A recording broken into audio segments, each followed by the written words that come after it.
Kwa ratiba ya kalenda ya masomo 2026, mashindano ya UMITASHUMTA yatafanyika tarehe 5 mwezi wa 6 mwaka huu 2026 hadi tarehe 17 mwezi wa 6 2026, ambayo ni kipindi cha likizo.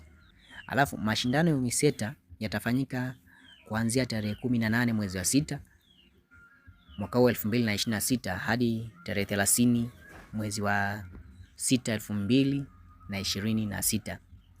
Wakati mashindano ya michezo ya shule za msingi na sekondari za Afrika Mashariki yani FEASA yatafanyika kuanzia tarehe 12 mwezi wa 8 mwaka wa 2026 hadi tarehe 23 mwezi wa 8 mwaka wa 2026. Na kwa kifupi, shule zote zilizopo manispaa ya Morogoro zitafungwa tarehe 7 mwezi wa 8 2026 na kufunguliwa tarehe 24 mwezi wa 8 mwaka wa 2026. Hii ikiwa ni kupisha mashindano ya FEASA yatakayofanyika mkoa huo wa Morogoro.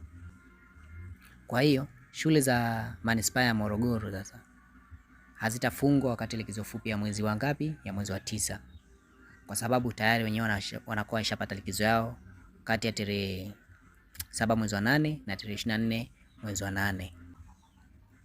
Kama bado ulikuwa hujasubscribe channel hii, nakukaribisha usubscribe, tuendelee kupeana update